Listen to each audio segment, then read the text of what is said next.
I welcome you to another broadcast. In the last two broadcasts, we were looking at 2 Kings chapter 6. We looked at mentorship,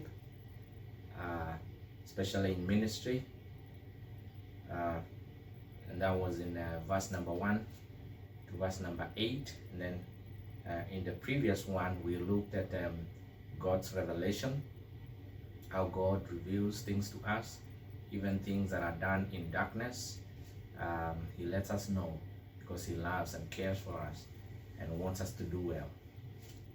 Today we will continue, and now I want us to look at God's protection. We're going to continue with the same chapter, and I'm going to read from verse number 15.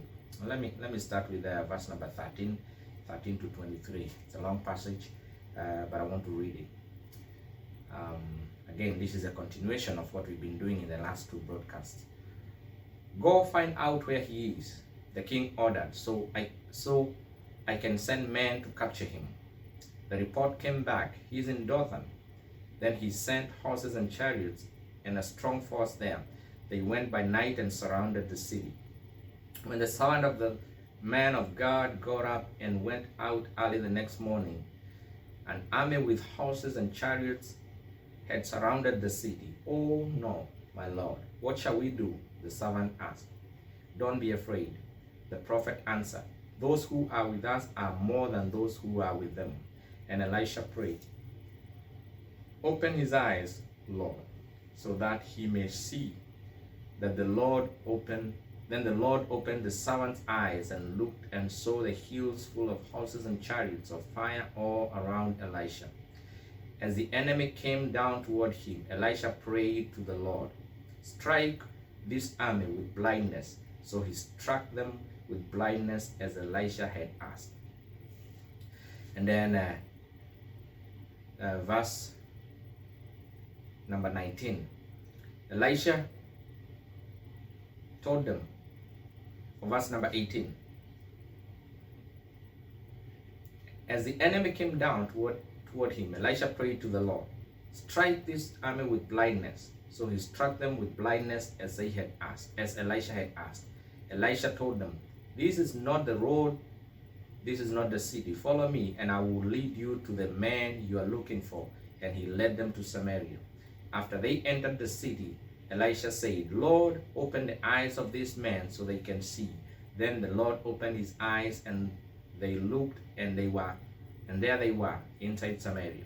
When the king of Israel saw them, he asked Elisha, "Shall I kill them? My father, shall I kill them?" "Do not kill them," he answered. "Would you kill those you have captured with your own sword or bow? Set food and water before them, so they may eat and drink, and they may go back to their master."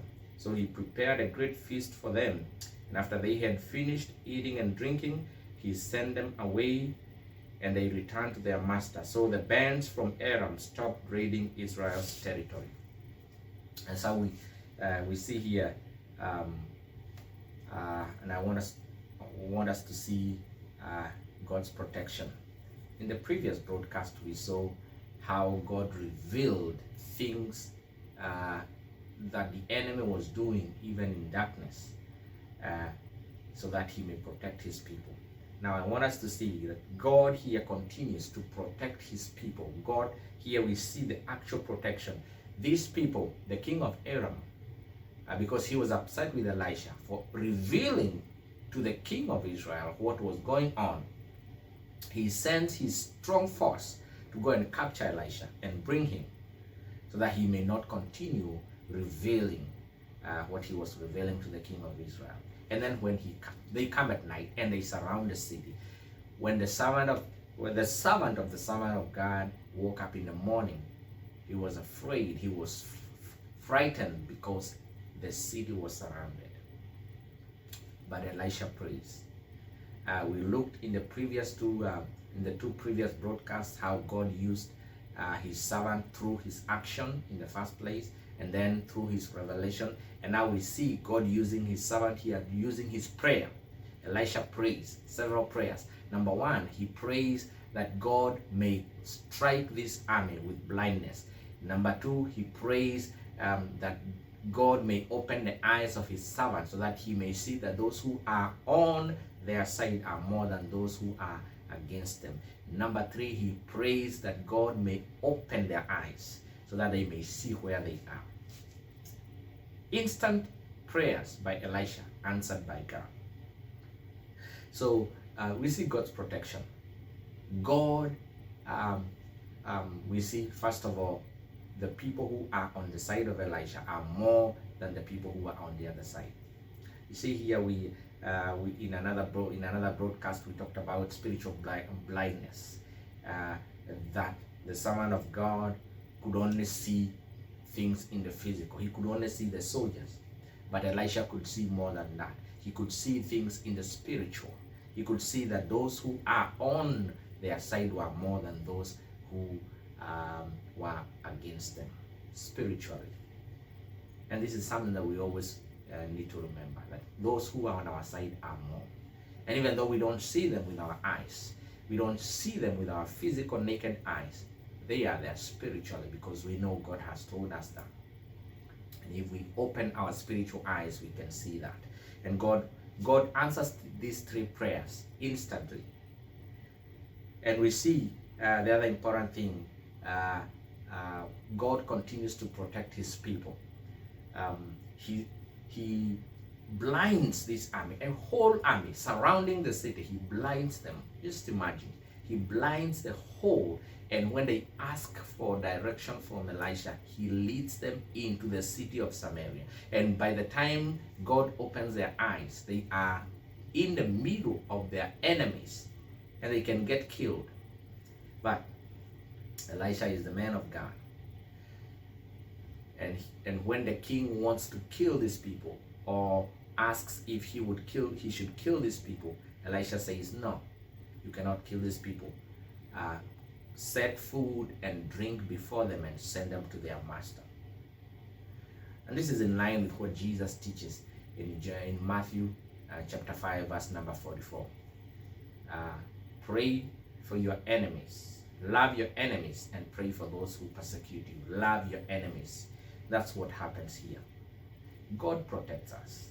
We see the powerful prayers of the servant of God. God continues to use his servant. And here we see 3 powerful prayers that he prayed to take care of his people, to protect his people, to protect the people of God. God's protection through the prayer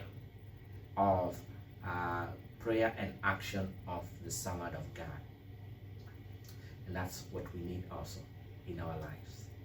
That's what we need also. We also saw about how we need to have spiritual side, see things spiritually and not just physically. We need to be like Elisha, not like his servant. And Elisha could see that those who were on his side, on the Lord's side, were more than those who were against them. And as this section concludes, we see the Bible reminds us how to treat our enemies. These people had come to kill, to attack the Israelites, the servant of God. But see how the servant of God says they should be treated. They should be shown love. They should be given something to eat. They should be given something to drink. They should be set free and not be killed. Just imagine.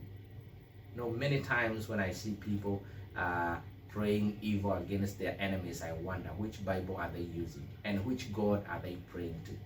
God is our God, all of us, and he loves all of us. And this is what he has said that he wants us to do for our enemies, to pray for them and to love them. We have an example here in Elisha. God protects us. We see in this passage as he protected Elisha and he protected the Israelites by bringing their enemies into the city in a way that they could have killed them. But God also expects us that we should treat our enemies well. Thank you for joining me, and may God bless you until we meet again in the next podcast.